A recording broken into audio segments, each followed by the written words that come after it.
Good morning, good afternoon, good evening, depending on where in the world you are watching this from. I know we have a global audience, so please feel free to tell us in the chat below this video where you are coming from in the world. My name is Jessica and I'm part of the Earth Action Hub Organising Committee, and I will be facilitating this talk today from Brenda Mwale. Now, Brenda can't actually be with us live today due to unstable internet connectivity. However, she has pre-recorded her talk for us, which is amazing that despite these internet obstacles, we are still able to hear Brenda's inspiring story and give her voice a platform. So although she can't be here in the video, you can still ask questions below, and we will try and group them all together and send them to Brenda.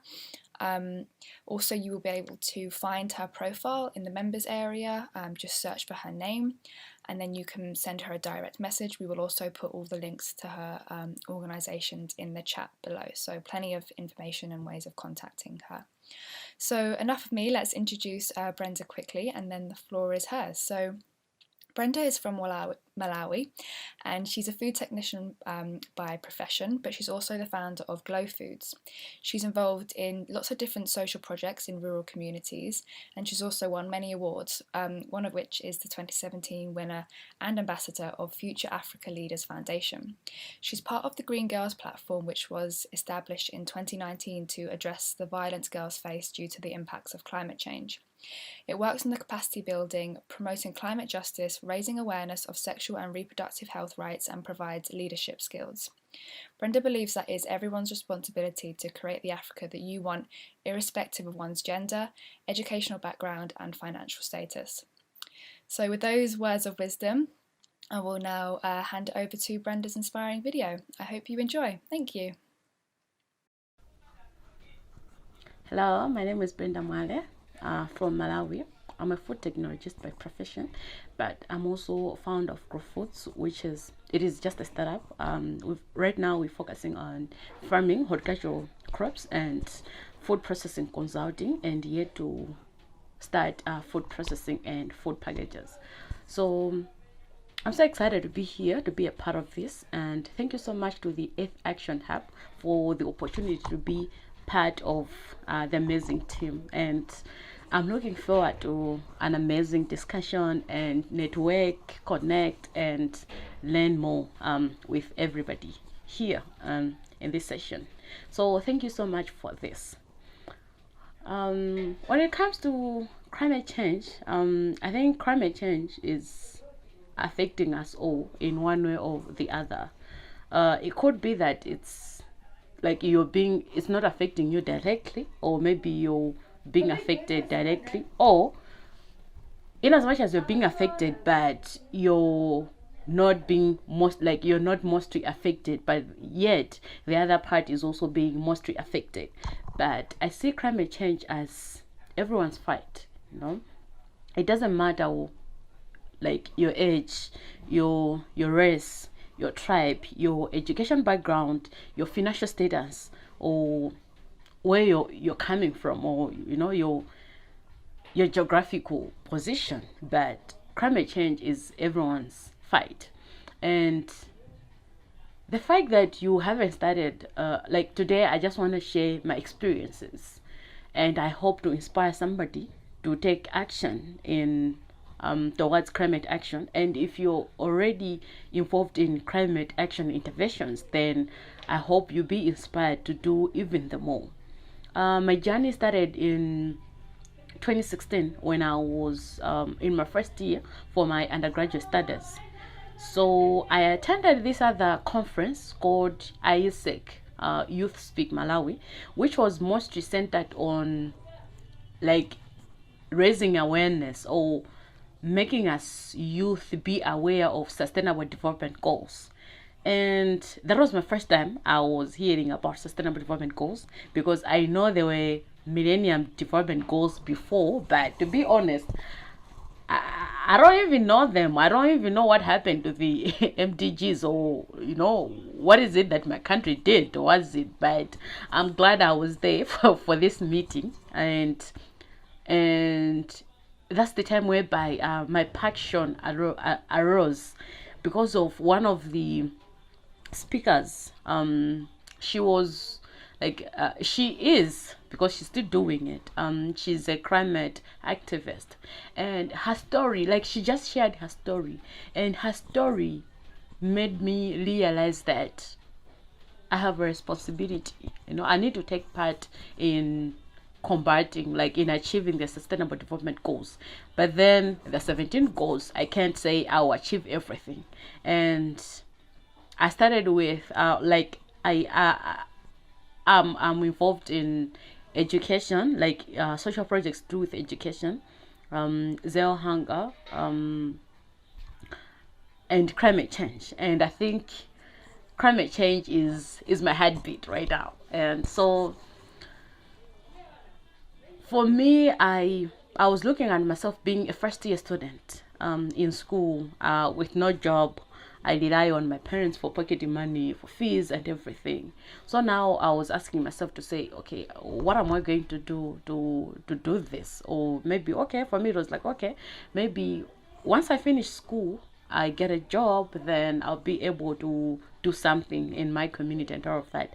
But someone said, if you want to start, like the best time to start is just to start. Don't wait for a perfect opportunity, don't wait for a perfect time, because that will never come. I mean, once you finish school, you get a job, you start earning something. Trust me, you also find another excuse as to why you can't start at that time. So if you want to start, if you want to start these interventions, if you have passion for that, just start. And I realized that, yeah, that's true. And money shouldn't be, like, money is not the only resource required for me to bring about change. So for me, it was like, okay, what are some of the interventions that I can do? What are some of the projects that I can do? First of all, to take action towards climate change. At the same time, raise awareness for climate change issues, because I realized that not a lot of people know, like they just know there's climate change, but to say, what is it really? How is climate change affecting us? And how can anyone take part in climate change interventions? So, like with the, like being coordinating with other people, being in climate change groups, youth groups, and all of that, I realized that there's actually something that I can do for this. And I really don't have to wait for a perfect time. I really don't have to wait for the time where I'll have all the monies in the world, because that will never happen. It's just a matter of me identifying what is it that I can start with at that time. So I started with, like, in my community where I come from, Mponela, it is a community whereby 95% of the people are farmers, and we're talking about people who are tobacco farmers, and they rely on trees for tobacco curing. And about 93% of people in Malawi rely on charcoal and firewood as a source of energy. So because electricity is expensive, and even those that have electricity, they just use it for lighting and not necessarily to as a source of energy, like for them for cooking and all of that. They still buy charcoal to use, because charcoal is cheaper. And we can't even talk about gas, because that's another level of expensiveness. So yeah, and I was like, okay, it's not about, like, if I'm to go tell them to say, stop using, like, stop cutting down trees, don't use the trees for charcoal, stop using trees for firewood. What is the alternative that I'm bringing to the people? Because I feel like there's so many people who are just there telling people stop using firewood, stop doing that, but we don't give them, like, the alternative by the end of the day. Like the issue of thin plastic, the use of thin plastics.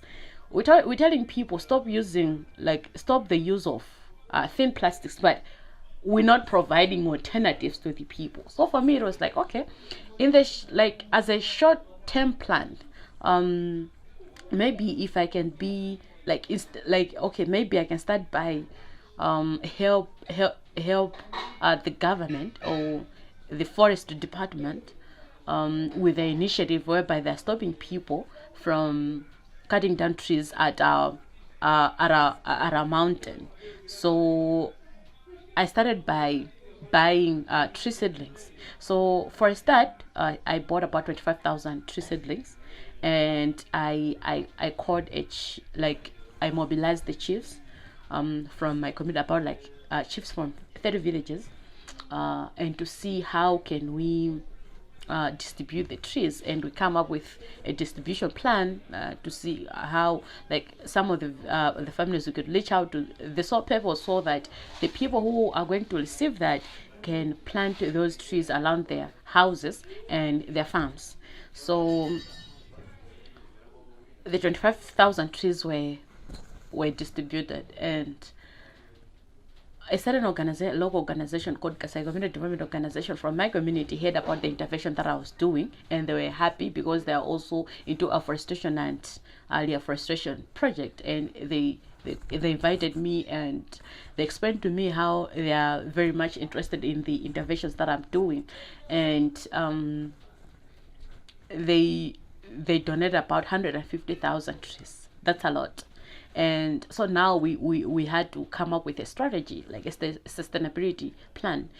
Not like, okay, we shouldn't just distribute the trees to let the people plant around their houses and farms, but also we have our mountain, So, like, with the help from the Department of Agriculture and Department of Forestry, we allocated more or less like forests right there at the mountain. So every village was allocated a forest, and with the help from the organization, they also brought in a beekeeping initiative as a way of incentivizing, to help, they know, okay, the beekeeping, they receive training on how, like, on beekeeping business and all of that, and then they were told to say, okay, the harvest that will be making here, you'll be selling, and use the money for your, like, community development, your village development. Maybe you have some initiatives that you want to do in your community. So what are some of the things that you can do? So that's how it was started, and it's an initiative that is still going on. And right now, in as much as I'm not fully involved, right now, it is like the chiefs, the Department of Forestry, who are helping in, like, sustaining the project. And also we involved, like, it wasn't just about the villages, but I also involved the herbalist association, because I know these people also, like, they rely on, like, the trees from the mountain also to source their medicines. So that's how the journey started, and it has been an amazing journey. I'm not going to say it has been filmed, and there are moments whereby I really, like, I have project, like, there have been challenges that I also face.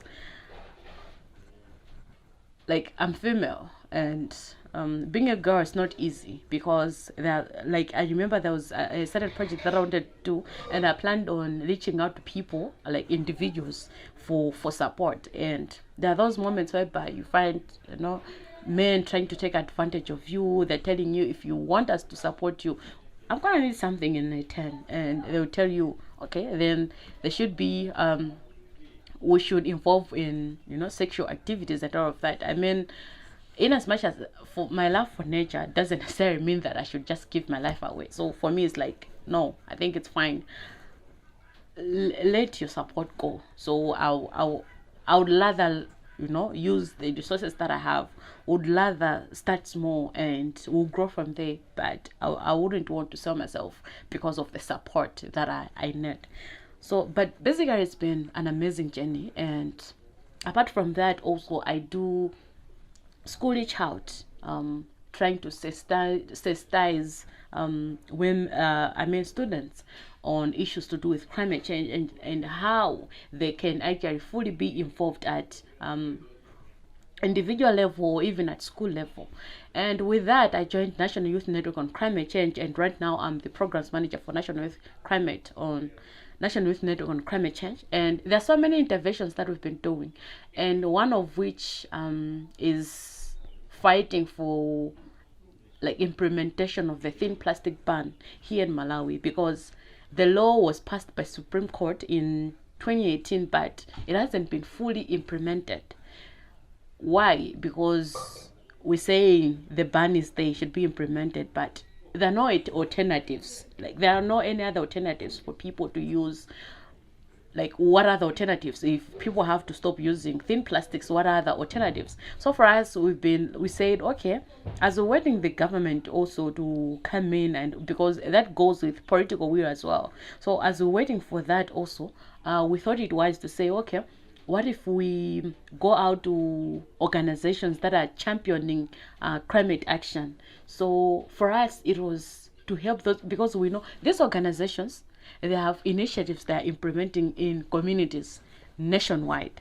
So, like, we're taking an example of what UNDP does, because UNDP has an internal policy to say any be it a meeting or an initiative involved with UNDP, you're not allowed to use thin plastics. So we're meeting this organization to say, like, encouraging them to develop an internal policy to say in their meetings, don't allow the use of thin plastics. That means, be it like office meetings or field meetings, also like field interventions, they're not, so if they are going in like in the field, meeting people, like communities on like on whatever interventions that they want, they'll still be encouraging these people. So we feel like, okay, that's a milestone as well, because they'll be teaching people why don't use thin plastics. We discouraging the use of thin plastics and everything. And right now also I'm programs manager for Green Girls Platform.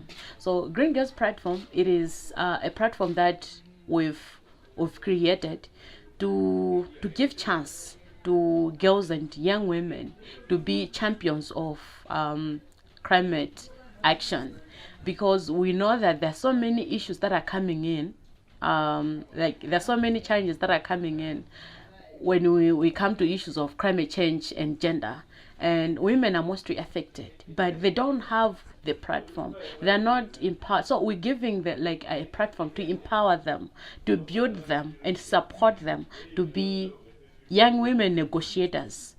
It doesn't matter the platform they're in, whatever platform, but we know when they talk, they'll be the voice to the voiceless. They'll bring hope. They'll stand their grounds in making sure that we're trying to curb climate change. So these are some of the issues that that I've been involved in. And today I just want to encourage someone out there to say, you don't really have to be someone coming from a environmental management background or climate change background for you to fully take part on issues or to do with climate change. It's about the passion that you want for the environment, like for the change that we want to see in globally. It doesn't matter whether you're from the global north or the global south, but still more, there's something you can do, and there's no perfect time for you to take part. The best way to start is to start. There's no perfect time. And there's no perfect time to start whatever interventions that you want to start. And whatever, you might be from an education background. For example, maybe you've started education. Use that as a tool to bring change. You might be someone who is into arts or sports. Right now as Green Girls, we're starting an intervention on sports as a way of reaching out to young girls, who want to use sports as a tool to reach out, who have those sports initiatives. And at the end of the day, what we want to, the message we're trying to give to these people is climate action, climate change, issues to do with climate change. We're talking about climate literacy. How many people are fully aware on the impacts that we as humans bring on climate, and at the same time the impacts that the climate is bringing on the human systems? And to be honest, it is the human system that is fully affected by this, and climate change is a cross-cutting issue. We're talking about issues to do with health, education, human rights, peace, food security, all of those things. These are things that, you know, if you see very well, they're being affected by by climate change, whether you know it or you don't. But it's like we're being affected in one way or the other because of effects of climate change. So my message today is that we are the ones that we've been waiting for. There's no one else who's gonna come to help curb climate change. We are the ones we've been waiting for. Just do what you have to do. Just do what you have to do. Start from where you start. Whether it starts with you picking litter in your street, whether it has to be cleaning up events, whether it's something to do with just reaching out to someone, telling them about thin plastics or what climate change is. That's an initiative. That's a starting point. It doesn't have to be big. It doesn't have to be something that the whole world will know. And at the same time, it doesn't matter whether the world knows about your interventions or not. But trust me, if it's bringing impact, what matters is the impact that you're bringing. And if you have an innovation, go forward and do that. It doesn't matter whether people are believing in your intervention or not. But if you see the big picture, go forward and do that. So that's the message that I would really want to share today. And I hope and I do believe that you've been inspired to take action towards climate, because it's affecting us all. Thank you so much.